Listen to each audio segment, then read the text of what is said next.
Greetings, everyone.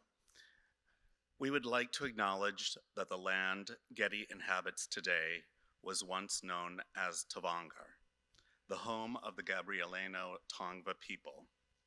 We show our respects to the Gabrielino Tongva people, as well as all First People, past, present, and future, and honor their labor as original caretakers of this land. Getty commits to building relationships with the Gabrielino Tongva community, and we invite you to acknowledge the history of this land and join us in caring for it. My name is Greg Sandoval of the Getty Museum. It's my pleasure to welcome you to today's conversation with Mercedes Doramé. This talk is related to her magnificent installation in the Rotunda, Looking Back. If you have not seen it, it's hard to miss, but you'll see it on your way out. The installation is actually on view through July 28th of next year, so please encourage others to come and visit and witness it. Before I get started, I just have a few notes to share with our guests joining us on Zoom. Well, for guests here in the lecture hall, please take a moment to silence your cell phones or mobile devices. And for those on Zoom, closed captioning has been enabled for our attendees. To access live captioning, click the CC button on the Zoom menu bar at the bottom of the screen. Also for Zoom attendees, please use the Q&A function to ask questions for our panelists. For in-person questions here in the auditorium, we will have visitor services attendants walking down the aisles with mics. We just ask that you please wait to have the mic in your hand before you ask the question so everyone can hear it. And there will be time for Q&A at the end of the conversation. Following today's talk, there will be a reception just outside in the hall outside here, and you'll be able to see the exhibition and also mingle amongst yourselves. Now I'd like to turn it over to Richard Rand, Associate Director of Collections at the Getty. Thank you. Thank you, Greg. Welcome everyone here in the auditorium and in cyberspace. Very excited today to be in conversation with two wonderful people, Mercedes Doramé, the artist, and Michael Mitchell, who's head of preparations at the Getty Museum, and we'll explain what that means as we go along. As you see, our topic today is creation and collaboration. So this conversation will really be about a couple of things. One, the conception and creation of this marvelous work of art that we see in the Rotunda, and then just the challenges, the difficulty, the teamwork that was needed to fabricate it and then install it. And that's why Mike is here, because he's in charge of the team that installed the work of art. And you can imagine it involved everyone from art handlers to mountain makers to designers to conservators to all of Mercedes' people. So it was a great experience. I thought that I would just start very briefly with a little bit of context, because as you know, the Getty Museum is housed in this wonderful building by Richard Meyer, which opened in 1997. And one of the primary features when you first walk into the museum is the entrance hall, the space you see here. And, you know, I guess by most accounts, it is wonderful, great architecture, though I would say it's a bit austere, sterile, geometric, a little bit cold. And we've often wanted to find ways of animating it, making it more dynamic and engaging. And also, frankly, to introduce art into it. It seems a bit weird to me. You walk into an art museum and there's actually a lot to do before you see any art. Occasionally, you'll remember we have placed some works of art in the center that relate to an exhibition, like we had an Egyptian obelisk a few years ago. And those of you with long memories might remember the installation of the Uber organ by Tim Hawkinson in 2007, I think it was? So, yeah. So we've used the space before, but in recent years we decided we wanted to start a series of commissions with living artists that could animate this space. We even gave it a grand name, the Rotunda Commission. And we thought this would be a good program both to engage with contemporary artistic practice here in LA and enliven this space in a way that made sense. So I first met Mercedes, we first met like two years ago or so when we did an exhibition. It was our first exhibition after the pandemic lockdown. It was called Photo Flux Unshuttering LA. And we worked with a wonderful curator, Jill Moniz, who many of you may know, who assembled an exhibition primarily of photographer, local LA-based photographers to do an exhibition. And Mercedes had a piece there. Do I have? Yeah. So here's an installation shot of Photo Flux. And I don't know if you're not going to be able to see this, but right here in the corner was Mercedes' photograph and object. Yeah. So it was a little bit of an outlier in the show, caused untold amounts of anxiety from... Jill told me there were going to be other objects, and the images of a coyote kind of jumping out, and I was like, oh, I can't send the coyote in to the Getty alone. Yeah. It needed this little, piece. It's great. Yeah. It was this photograph here, and maybe you can talk a little bit about what this is about, but it also included an abalone shell on a little pedestal and a string that attached to this. Yeah, so this is an earlier body of work that's photographically based, and it was about looking at sites of Los Angeles where I was trying to highlight and kind of present a very permanent vision of indigenous presence. So there's this whole series at different places and throughout our tribal territory. But this one particularly is, the coyote jumping from the bushes. Yeah. So with that, we met and we talked about what could you do in this space. Now, I came to know that Mercedes is much more than just a photographer. She's an installation artist. She's a curator, intervener into all kinds of cultural spaces in ways that are really deeply meaningful, certainly for Native presence, indigenous culture here in LA. So I thought it would be a really cool way to inaugurate this Rotunda Commission series by having Mercedes think of a way to animate the space. And, that was about it, right? The only rules we established was the work had to be off the floor because this is a space that has many purposes. We use it, it's our entrance hall. We have the information booth. We have lots of visitor service activities. It's our primary indoor event space. So the idea was always we had to keep the installations up in the air so that those functions could continue. But other than that, we gave you kind of carte blanche, right? Yeah, so how did you go from there to this? So the first time we met, you mentioned this, and I thought, okay, I wasn't quite sure until I came up for a meeting with you and Carolyn, right? Yeah. And we walked around, and I've been to the Getty many times growing up in Los Angeles, and we did the thing where we walked out to the edge and said, on a clear day, you can see Catalina Island, which growing up here also I'd heard many times in my life. And it made me think about being this position on a hill, vantage points, hierarchies that get built in society. And what I really got interested in was, well, what's the view from the other direction? Like, how do we look from the island back to the mainland, and how can we shift our perspective to elevate ideas and culture that might seem small in number or less prominent into a place that it becomes important. So a lot of this was about shifting that, and that's when I got this idea of I want people to feel underwater. I want the abalone to be life-size.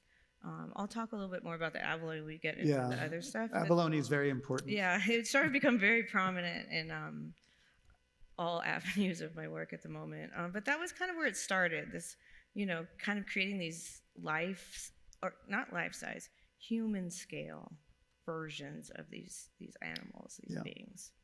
And I'll just show you a few slides. We'll come back. We're going to be bouncing around a bit to get the right images because there are a number of elements that comprise the piece. But I wanted to just focus a little bit on some of your photographic practice because it relates directly to the ideas around this, right? Yes, so these are two images that are actually in a show right now that's up at SF MoMA. I'm not sure if it's these two, but half that show is coming to the Huntington, if you're interested in seeing that in December. So I was simultaneously working in this kind of really large scale sculptural way, but this was inspired by these trips I was taking out into the Channel Islands. There's the Northern Channel Islands and the Southern Channel Islands, which are traditionally Tongva and Chumash. And really there's so much familiarity growing up here in Southern California, but also kind of a strangeness or like an unfamiliarness because there's these things that no longer exist here. And one of those things is the abalone. So growing up here in the tide pools, I had never seen an abalone alive. And I know that's not, I talk to people who are like, oh, I remember when they were, but they've been so over-consumed and overfished that they just don't exist. They're really important cultural beings for us as Tongva people and coastal people of California. But it was seeing them getting inspired by their survivance and their presence and their thriving that really got me thinking about, well, what can they tell us about health of water, the climate change. They're delicate, but they're also indicative of so many things. Yeah. Abalone is deeply important, as you're saying, to Tongva culture for food, Right. for we make fish hooks out of them, adornment, all kinds of things. It was actually that multi-purposeness of them that I actually really was drawn to, because a lot of times people want something to sit in a category, oh, it's ceremonial, or no, it's functional, or it's technological, and the abalone kind of encompass all of those things. It's like, it's like this thing that kind of can shift between spaces and is held in multiple ways. So yes, ceremony, regalia, the fish hooks were made, so very functional, and a food source. So, yeah.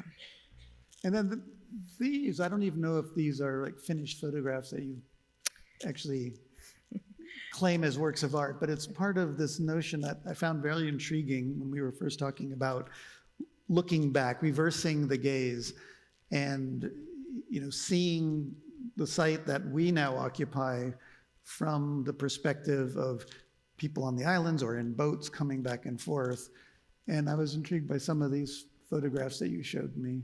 Yeah, these are the original proposal. Originally, I was thinking about more direct photographs that were maybe transparent in the windows, and that had to shift. But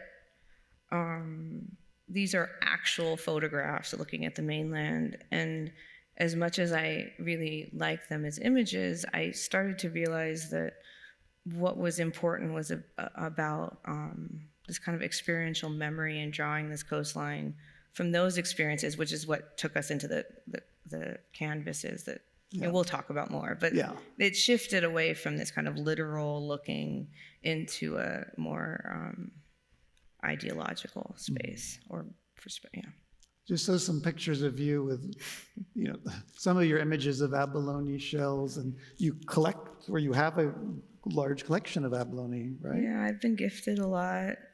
So I do have quite a few different species, and there are different species, which I can talk about when we look at the piece. But yeah, these are in my studio.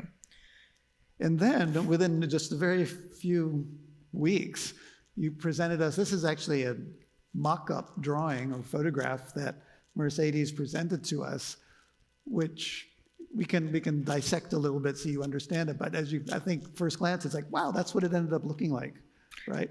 So from the very first idea to the ultimate realization, you had this vision. Yeah, I mean, I had an idea. I created this in Procreate, which is much easier than creating those sculptural objects. And I knew this kind of object that I wanted to be present, but I was also really interested in this kind of light play. Yeah. Because experiencing the atrium, it's so bright. I just always remember it being like overwhelmingly bright. Yeah. And so I was like trying to affect that light in ways that has a experiential kind of ambiance. Yeah, and it only really comes through in this drawing with, you see up here in the clear story, you just sort of shaded it a bit, indicating you wanted to treat the sense of light and shifting patterns of light was important from the start. And then we quickly, Mike, we can have you jump in here and talk about how really from the very beginning, we realized that we needed this to be a collaboration among many groups of people, but primarily Mercedes and her team and your team, because we were sort of in uncharted territory here in terms of what was possible and what we could do.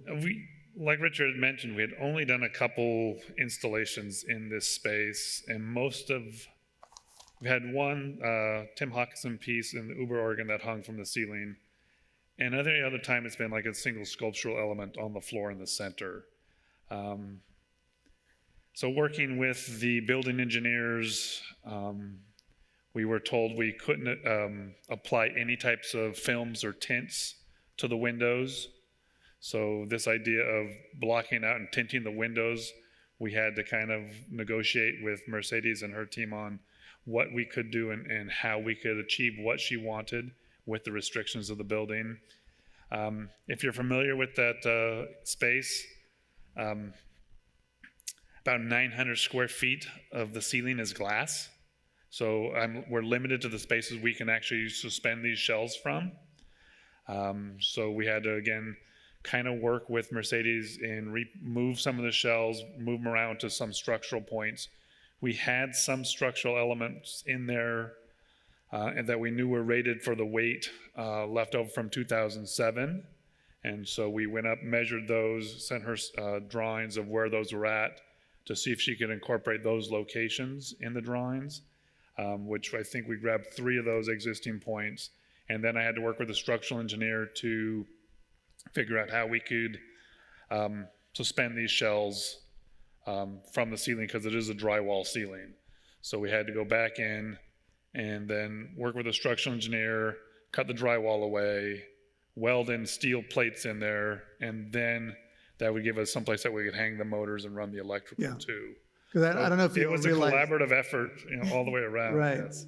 Because it was I don't know if you realize, we talked a lot about the movement of the shells. You really liked the idea that they moved in some dynamic way. And at first we thought, well, maybe there'll be enough ambient airflow that they'll slowly move, but you wanted it to be a bit more choreographed, let's say. So the idea of installing little motors up there came up pretty early. So that was a real trick, because I don't know if you realize, you look up there, there are these little, each abalone shell is suspended from a motor, and it turns the shell very slowly in different ways. Yeah. It assists the shells. It keeps them moving, but like on today, they move much more animated because of the winds coming in through the doors than the motors will do. But if it was a slow day, we've even seen the shells go backwards in the direction the motor's spinning, because it will wind the cable up and then it will unwind the opposite direction. So it's really just an assistance to help them take on their own form of movement, but definitely doesn't control them in any way. Yeah, just maybe go back a second, Mercedes, so we can talk about the other elements, because the shells are the most prominent part, so we really tend to focus on, but there are these other 2, both the panoramas and then the window treatments. So maybe talk a little bit about your initial idea for these images that you wanted to put at the top of the drum. Instead of affecting the windows, which we came to realize wasn't possible, I had this idea of creating, it almost becomes another set of windows for me, because these like panels below the existing windows and above the lighting treatment. And I essentially painted kind of from memory of living here and traversing these spaces, the kind of tribal loose borders of, Malibu to Northern Orange County, and whether those are places I hung out in high school or beaches I would go after finals were done, or these kind of places that are really culturally significant, where I've worked as a cultural resource consultant, and these really important cultural belongings have come out, or our origin stories site. So all of that is coded into that.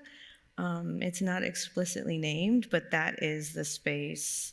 And I painted these in my studio on the floor, and then scaled them up. I mean, we're going to talk more about that Yeah, later, we'll talk okay? about that a bit. So that was the conceptual part. And then again, in this idea of affecting the light,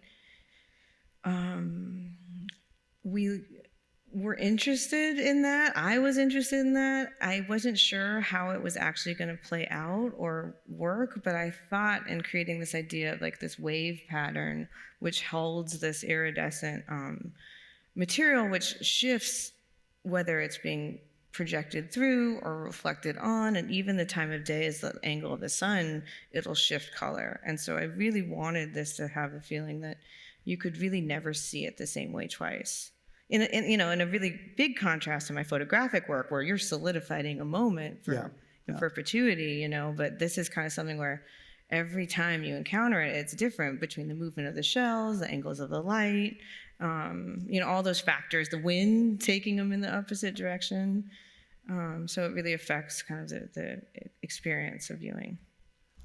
I mean, it took me a while personally to understand your landscape panoramas, because they're not ideograms, but they're pictograms, but they're like an idea of the coastline. They don't really make sense as topographical. I didn't look at maps. Because this wasn't from from photos. you have a band of sky with stars, these wonderful stars in the sky, and then you have land, and then you have the ocean. Yeah. But it's the band of the land that is confusing to me, because is it a reflection? Is it the coastline? Where's the mountain ridge? Yeah.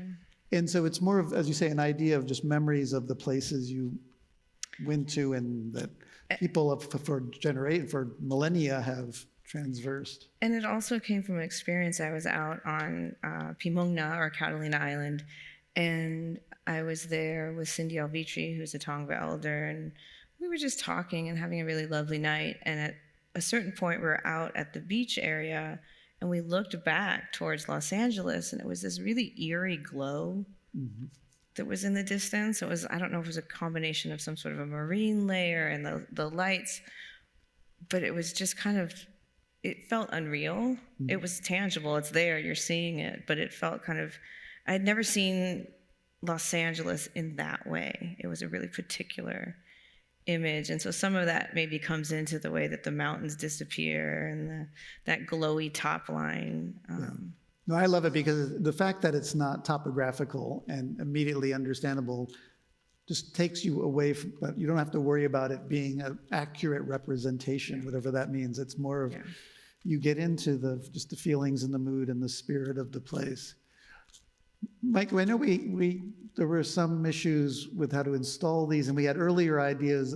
There was one early idea of backlighting them with light, which proved just impractical. The original plan was to do backlit panels up there. From our graphics vendors to produce that, it became quite a large structure, and then we had difficulties getting electrical to those areas of the walls. So we had to rethink that process too, as another collaboration on this project.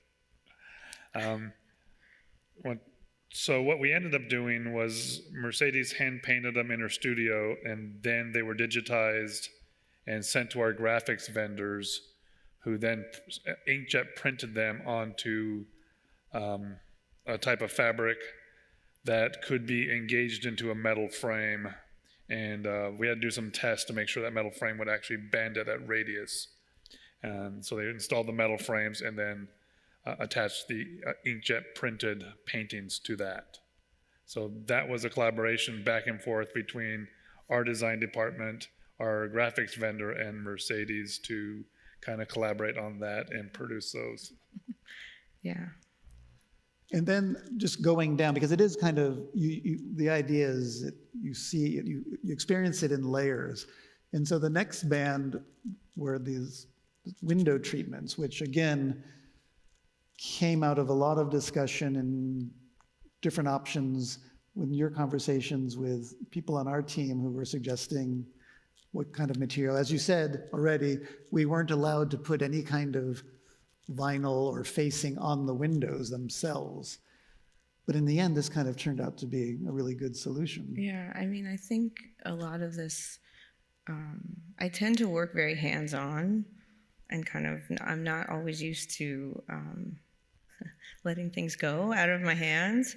And this was really an exercise in, I needed the help, I needed the expertise, I needed the collaboration, the material expertise of the team here. And, Amanda was really great in proposing ideas that, it's this really deep listening of the intent, but then kind of coming up in these creative solutions, which was really, much appreciated, and I'm really grateful for that. And the idea you have said is they try to get some kind of experience as if we are underwater, like we are the abalone shells. We're there living with these shells, which are human scale, and we're underwater. And there are times of day, especially now that the sun is lower in the sky, where you get these reflections. Even today, we're going to put up a couple of photographs of just effects we were getting recently, where you do feel like you're in this underwater, wavy environment. It's really quite remarkable. Yeah, the panels were kind of like the horizon line for me, and the water that comes out has those pink flecks in it, and then the kind of treatment comes down. So there is kind of that dissolving of the reality. Maybe for the next few minutes, we have a lot of slides, but they're kind of cool. We'll go through quickly and talk a little bit about just the fabrication challenges and what a kind of effort that was, and then installing the piece. So we've seen, okay. Get the next one, maybe. Yes. Yeah. What's going on Okay, here? so this was a process that I'd never embarked on, materials that I'd never worked with. There was a lot of testing and planning, and a lot of planning. Like, it was so much planning to kind of get things in line, and the research. And I had two amazing artists working in my studio. And so we were all kind of doing this. And I would say that when I made these tests with these materials, I finally felt like, okay, this is going to work. There was a lot of faith involved that all the research would coalesce. And This was after we had already committed. Oh yeah, no, this is Now deep she's in. telling us, yeah, I mean, this I would have had to pivot and figure something else out. Like, I was committed to making them, but I had this vision of what would work to make them, and then I tried it, and it did. And there's something really like reassuring, but it's this. I won't say who it was, but somebody I was talking to earlier on the process was like, how are you going to paint an abalone? I've been painting for like 10 years, and it's really hard, like they're really hard to render. And so, they're kind of difficult. So, it was a challenge. It was a big challenge. So we can maybe, okay. And so I guess I was kind of not completely, I didn't list out all the materials. I didn't really want to give every single element because I didn't feel like it was necessary. But here I'll talk about a lot of the process. And part of the research is I was interested in using automotive paint because I was like, where have I seen a large scale object that does this like color shift? And so I was looking at these really kind of cool hot rod kind of cars that had these, opalescent color shifting effects. And so I found, there were a lot of people who helped me with resourcing. Oh, go to this person. And so we found this gentleman named Robert in Highland Park. And he said, just go to Home Depot. So these are our little color swatches. And then we would deliver them to him. And then he'd go out on his sidewalk and mix paint in those little cups. And we would walk away a few days later with a spray can of paint in that color. So it was kind of a really amazingly, I mean, it was amazing that he could do this. We wouldn't have been able to do it without him, but he, the freedom to kind of really affect the palette and all the colors. So he helped a lot. Maybe is there one of the spray booths? Or we can You go. want me to go back? It's okay. I'll talk about it. Where's the spray booth one? There it is. So Michael also helped inspire this a little bit because we were talking about, okay, you're using car paint. That's not something you really want to be emitting out into the air. And we had these ideas of DIY it. And my friends next door have a studio and they were like, we could do it. And then Nick, who was working with me, was like doing all this research, and we came up with this spray booth. It's essentially like a bounce house for adults. Like you put these like blowers in it and it inflates. And that's where all of these shells were painted. Yeah, there's one of, I like that one. Yeah. So we did this all in my studio. Yeah. These things, that's the biggest one. Yeah. So they maybe I talk about Machine Histories for a second. Sure.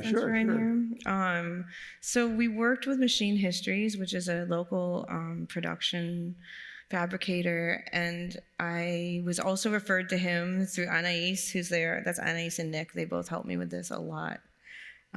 Invaluable. But we went to Jason, and I met with him, and I said, I kind of have this idea to make giant abalones, and I came in with a little shell, and he was like, okay. And there were moments in the project where I was like, is that possible? And he'd just be like, well, anything's possible. So I was kind of given a lot of faith in the people who I was working with who had also never done anything like this or never attempted anything like this. So we 3D scanned actual abalone shells that I took to his space. And then it's like a 6-axis carving mechanism. I don't understand. Machine. CNC router, yeah. Yeah, there we go. They created these, and then they came to my studio, in these crates, and I did all of the painting of them. You can see how large they are. This was the 12-foot shell, so I was like 6 feet, 8 feet, 12 feet, 4 feet. That was like my working up to it.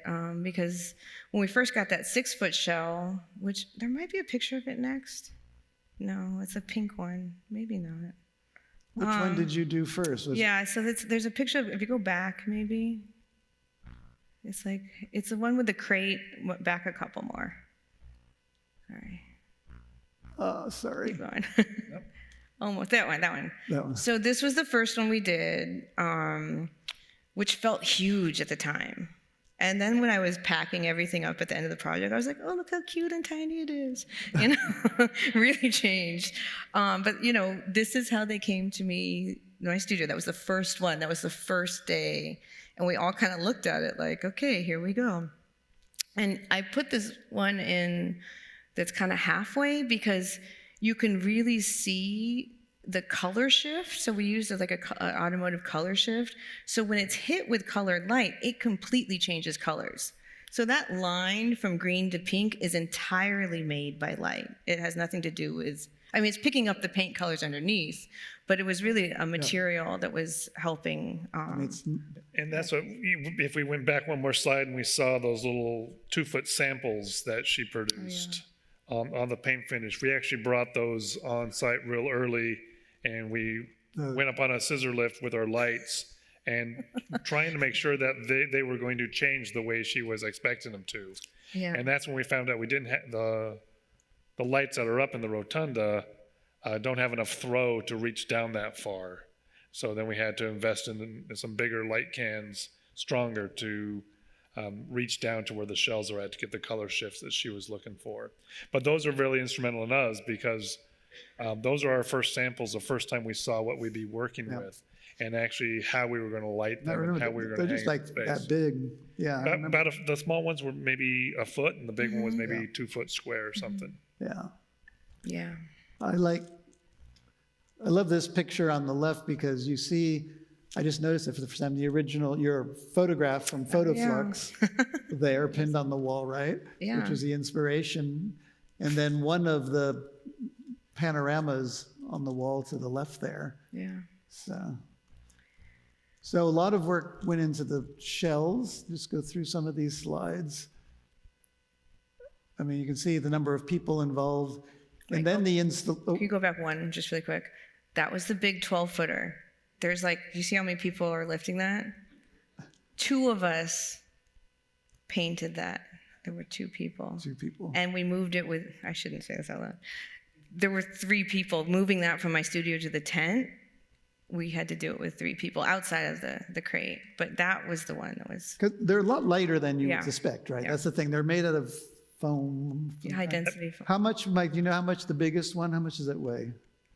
250, 300 pounds. Yeah, They weren't as heavy as we were expecting, no. yeah, But they're large, and They're large. large is just cumbersome yeah. And awkward. and awkward. So when it came to the installation, you know, you planned all this, we did it in steps. And while this was being done, you were still hard at work finishing the shells, right? So Mike, we started, you can't really see in the slide, but you started with the landscape panoramas. We really started with like the general contractor cutting the ceilings and installing some new anchor points, and then repainting the ceiling, And putting the motors in. putting the motors in. All in all, it was about probably a 2-month process between the general contractors. They can only work at nights or on Mondays. They had almost a month of work to do in there. So they're either Mondays when we're closed or working nights. I mean, just to interrupt you for a second, that's, you know, think about that, because this is a very public space. We need to use this space every day we're open for the public. So that really limited when we could do the difficult work. I mean, towards the end, we were kind of finishing it while the public was there, but we didn't have we couldn't work long days. So when the general contractors would leave at 6 a.m, they'd leave, or midnight, whenever they left, they'd leave the lift in place. And that was another huge problem for us, is that we didn't have a lift big enough to get up there. The one that we had back in 2007, it was unmaintained and was no longer in safe, usable condition. There are some very, very tight criteria to get in here. We have just 75-inch doors to get in and out of the building in most areas, so we can't get a large, wide piece of equipment. It had to go 85 feet high, and we're just some really... So luckily we found a piece of equipment that was available and made a quick purchase on it. But again, I can only get 2 guys on that at one time. So I can get 1 painter up there to do drywall work. He's got to come all the way back down. I can get an electrician to go up. He can do some work. He's got to come back down. So it's a very slow process. For my team, we had between 7 in the morning and 10. We had to field verify all the dimensions on that wall so we could hang that dichroic drapery. So we had to go up there and map out where all those are going to go. And that took us a course of about 3 days, because we were working in 2-hour windows. Plus it takes us a half hour to set the equipment up and a half hour to put it away. So, and we have to be out there by 10 in the morning. Once we were doing that, we realized that we had 3 different scenarios up there where we were drilling those brackets in, those what we call curtain rods, to hang the dichroic film. So we made some adjustments to that with Machine Histories, and came back with everybody, Mercedes and our design department of Machine Histories. We had 3 different wave patterns of those bars. So there's 3 different sets of undulations in the wave patterns and the way the drapery hangs. You can kind of see in this picture at the top, the kind of curtain rod is actually a wave, curved. It's not straight across. So that's what you're talking about. And since we had 3 different scenarios to miss the steel studs up in the building that we couldn't drill through. The mounting points changed, so each of the different wave styles had a different anchoring system. So we didn't have to produce a lot of different parts, and that was Machine Histories came up with that time-saving effort to make it that way. We had to make them in 2 parts so we could go ahead and get all the mounting points up there weeks ahead of time, because it took us a week to put them up, and we only had 2 days to hang the curtains. So we had to have everything drilled in the wall, laid out, and then just basically take the curtain and hang it onto the mounting points. Yeah, but it did go pretty quickly once you got it all. We spent out. 2 mornings with a team of about 15 people. The dichroic film is a cellophane product, so if you get creases or wrinkles in it, it changes, and we wanted this very fluid softness to it.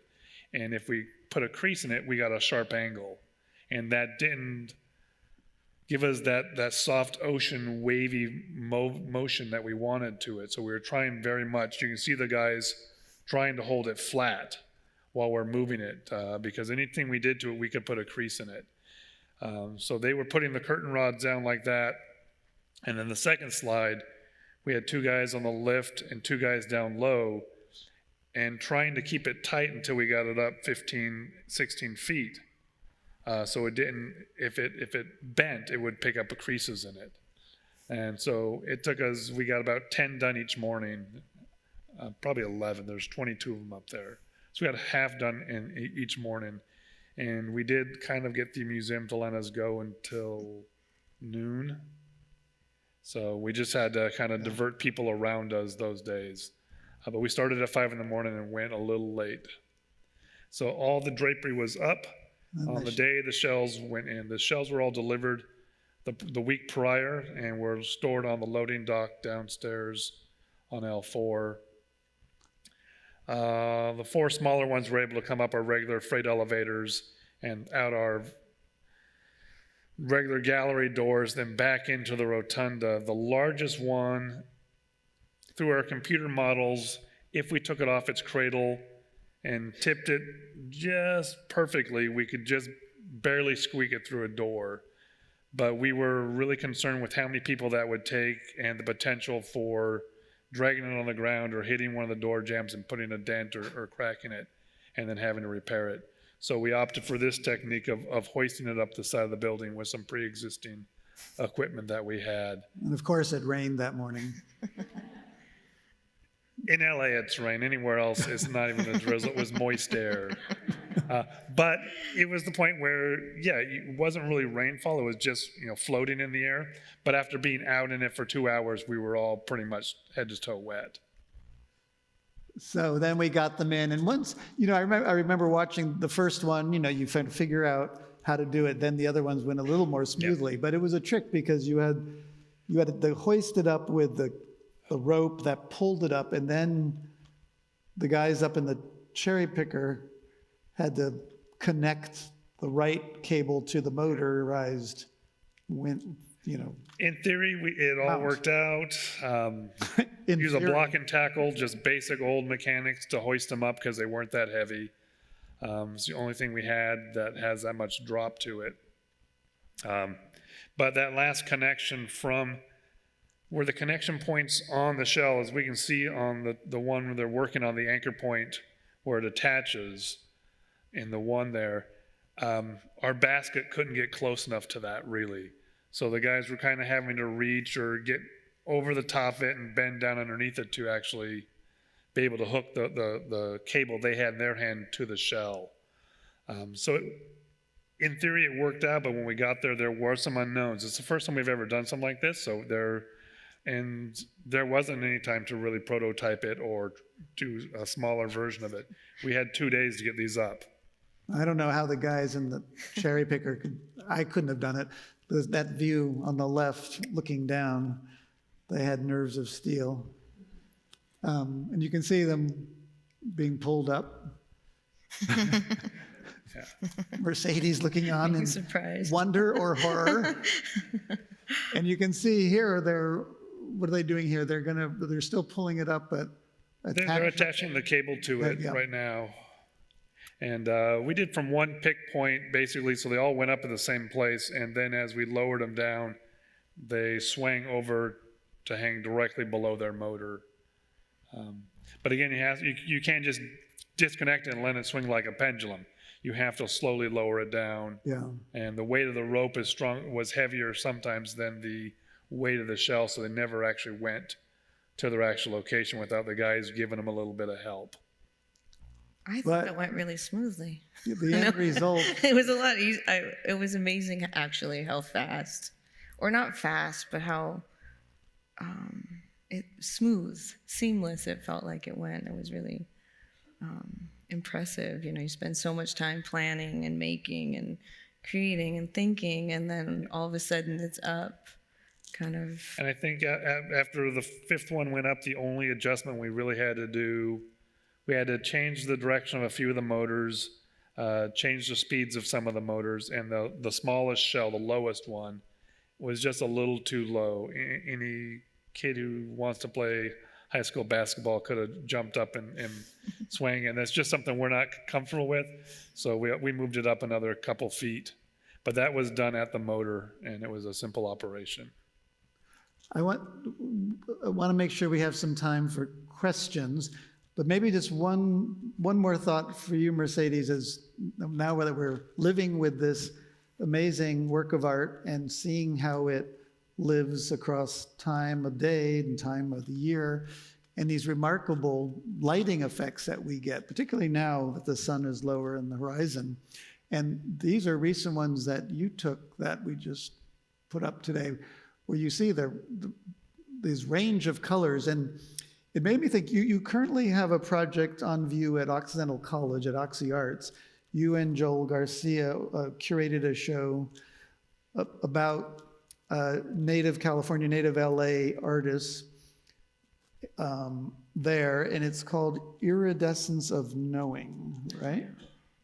And I was intrigued by this word iridescence because it has multiple levels of meaning, as I understand it from your show at Oxy, but also it made me think immediately of both this kind of effect of the light coming through the filters on the windows, but also, of course, the iridescence of the abalone itself. So talk about that word and what it means. The reason Joel actually came up with that as a word for the title, and I thought this is so perfect because it's about alignments and things that are iridescent: abalone, feathers, northern lights, oil slick over water.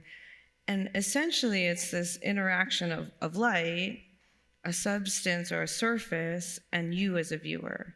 And as those three things shift, it's constantly shifting. So there's an implication of you as a viewer to see something, and in your movement and placement and alignment with the sun or a light source, it changes as well.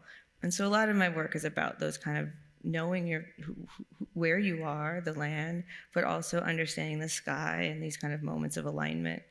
The other thing I'll say quickly is, in the concept of that show, which includes Tongva artists and also some of our neighbors, is a Tongva elder said, a lot of people want to think about these borders. Where does your territory end, and where's the next one start, and what is the line? And that's not a construct that is, it's more of a colonial construct. And Craig Torres said, you tell me where the pink ends and the green begins on an abalone shell, and that's the border. I like. Because you can't. Oh, it's shifting and it changes. Water sources, marriages, families, species. And so that's kind of, this kind of not trying to make hard lines around, aesthetics, art, fine art versus craft. It was about shifting a lot of those things in our thinking about I like that, native not art. creating borders. Yeah. I mean, as we think about the site, the land that, sorry, is that really loud? That the Getty Center now is like a crustacean on top of this big thing. We've had some conversations. A few weeks ago, Mercedes and I and Brian Hauk from our Gardens and Grounds took a ride up the hill and explored a little bit. What would this land have been for Tongva people a long time ago? would they have lived here, hunted here, come up to explore? I mean, the top of this hill, people didn't live here necessarily. I don't know exactly, but when I think about sites that I've worked on, yeah, you want to be on top. There's vantage points, there's communication. If you go, when we went up there, you're like, oh, you can see that hill. That's just quite a far away, but you can actually see it so clearly. These points in Los Angeles, we were traditionally village people, and so there's a village there, and a village there, and a village there. And so there has to be that kind of communication. And I would say that some of that would be visual, near water, these canyons. So many, like Sepulveda, like so many of our roads were like based on these pathways. Yeah. So Followed yes, rivers. people lived all over Los Angeles, concentrated in villages, but without saying authoritatively, but in a conjecture, yes, people lived here and around and hunted and, interacted with this land always. That's great. All right, we have a question online. I'll start with a question I have from the webinar, and then we can go to the audience. Here's a question for Mercedes. What has been the response to the piece in the Tongva Gabrielino communities? Yeah, I think I've gotten a lot of support. There were a good amount of people at the opening. People have talked to me after the fact. I think in our community, there's a sense of renewed visibility and presence that I think this is part of. And, in my work, I try to stay in contact with elders and other people to check in. I'm always checking in on, getting that feedback of, speaking not for the culture, but about the culture in a respectful way. Good. All right, maybe we should open it up. There's right here. Go there and then in front. Hi, so nice to meet you guys. My name is Angie. I'm a high school English teacher, and I teach at a school that is formerly Chumash land, and I am going to be doing a dedicated Indigenous literature unit next. We're going to read There by Tommy Orange, and I'm definitely going to be bringing in your art as well, because I want to talk about current Indigenous people. For my students, Indigenous history is history. It's Trail of Tears, it's Christopher Columbus, right? And so I want to bring in the thriving Indigenous community today and the importance of their stories. And what I want to ask you is, my high school is very STEM focused, but not humanities focused. And I think, it's my bias as an English teacher that the arts, the artists and the storytellers is what redeems humanity. It's what saves humanity. And I'm wondering if you could possibly tell my students, and if I have permission to record you, what is the value of the artist? What do they bring to our community, to our society? What is the importance of storytelling and the value that it has? Yeah, we all just experienced 2 or 3 years of being in a COVID environment, and what were we doing? Reading, watching, experiencing, listening. I think that the arts are vital. They're a way to get people to break out of a way of thinking and maybe open up. But I think that there's also an intersection, it's not dissected from the STEM network. Indigenous people, the technology of navigating a 24-mile channel in a T-yacht watercraft, like a canoe, takes some technological savvy. I think that trying to create a hard line between that is actually maybe doesn't serve us as people to try to dissect one from the other. But I wouldn't be making art or doing this if I didn't believe that it had a potential to impact the people who are around me, and maybe a ring out from that, and maybe a ring out from that as well. So, yeah. Good. There was right here, and then we'll go to the other side. I give student tours here at the Getty, and the students always want to know, what are the shells made of?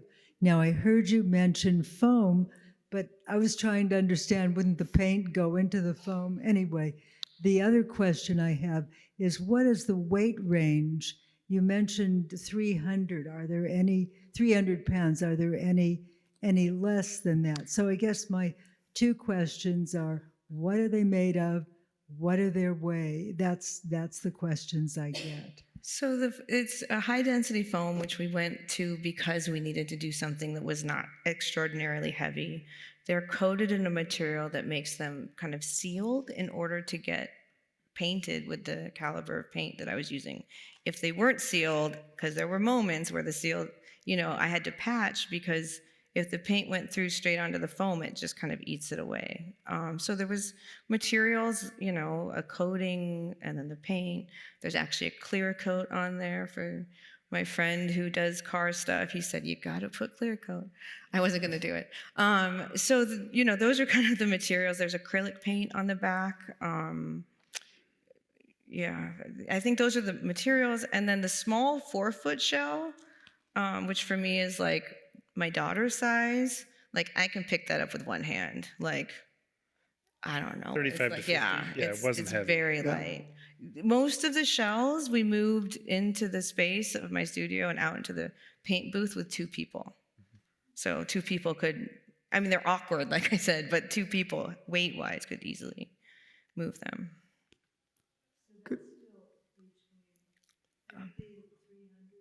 Yeah. The smallest is like 50 and the biggest was 250 to 300. And so they're anything in between, yeah. Thank you. Is one enough? Yes, they do. Over there.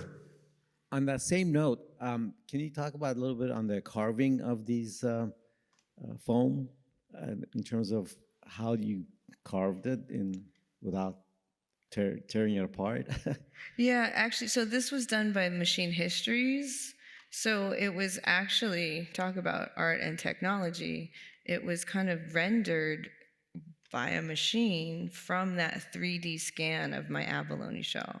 And so they were able, the level of intricacy that they were able to create based on that mechanism is really impressive. So we didn't actually affect that because it came to us already coated.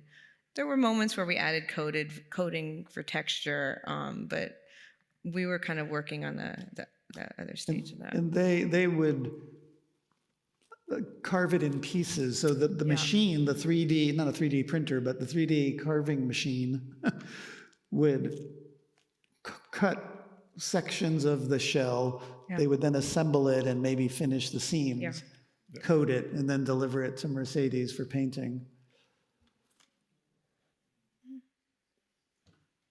There's one in the middle there in the back.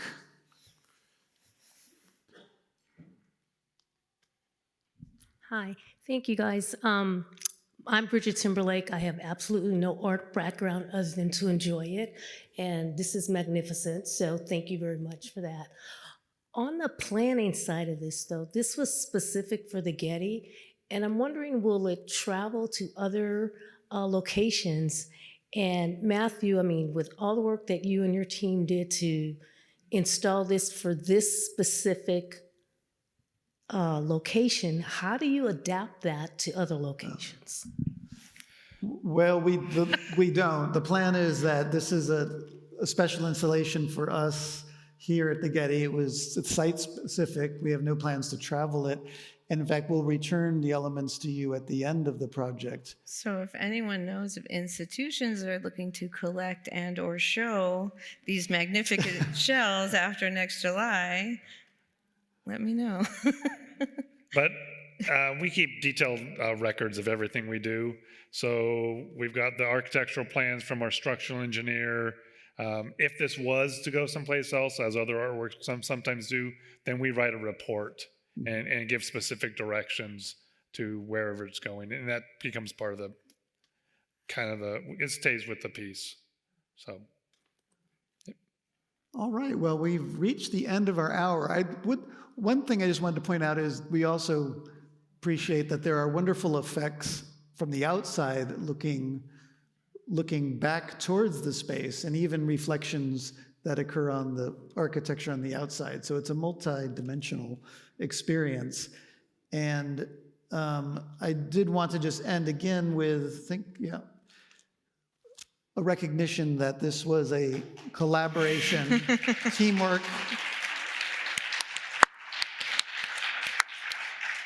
This is just probably half of the number of people who And worked there's on the multiple project. Getty shops or departments there. There's Machine Histories. There's Mercedes Studio. Who else is in there? There's quite a few people that in different departments and different businesses that are involved in a project this size. So, but it was Mercedes' vision and great project. So I want to thank you for kicking off the Rotunda Commission series with such a spectacular and moving and meaningful. Thank you.